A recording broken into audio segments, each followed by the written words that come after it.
Bonjour et bienvenue sur Algérie Info. N'oubliez pas de vous abonner et d'activer la cloche de notification pour plus d'infos.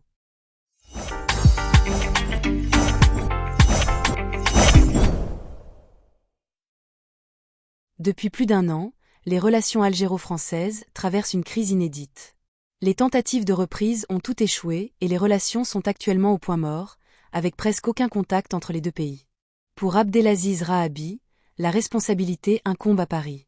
Les crises avec la France sont cycliques. La France a fait de l'Algérie un enjeu de politique intérieure. Ils ne connaissent pas les Algériens, expliquait le diplomate et ancien ministre algérien dans un entretien au journal espagnol El Independiente, en soulignant que le principal débat en France tourne autour de l'Algérie et de l'islam. Accord franco-algérien de 1968.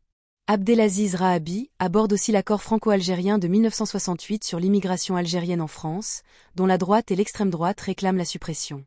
L'ancien ministre de la Communication estime que l'Algérie est prête à le rompre, si les Français ne veulent pas le respecter.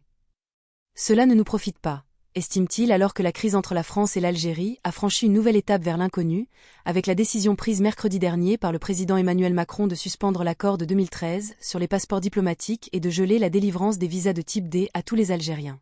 Le précédent Giscard d'Estaing. Une crise d'une gravité inédite, mais qui n'est pas la première de cette intensité dans l'histoire des relations franco-algériennes. Abdelaziz Rahabi rappelle que ce n'est pas la première fois que cela nous arrive. L'ancien président français Valéry Giscard d'Estaing qui a adopté une position similaire, et nous avons tenu bon, précise-t-il. Le diplomate algérien rappelle que Giscard d'Estaing a reconnu dans ses mémoires avoir été un partisan de l'Algérie française. Il n'a jamais accepté l'indépendance de l'Algérie, souligne Rahabi. C'est la résilience des peuples du Sud. Nous avons organisé et soutenu François Mitterrand lors des élections de 1981, note de la rédaction. Avec notre communauté. Avec nos médias. Avec nos amis socialistes du monde entier. Et il a été élu, et c'est tout, développe-t-il. Quelle issue pour la crise franco-algérienne?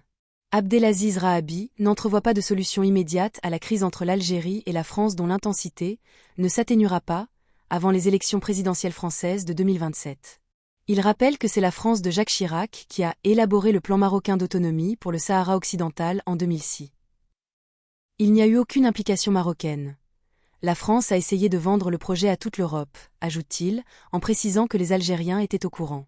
Dans le cas de l'ancien président Nicolas Sarkozy, 2007 à 2012, son soutien au Maroc était motivé par son intérêt personnel.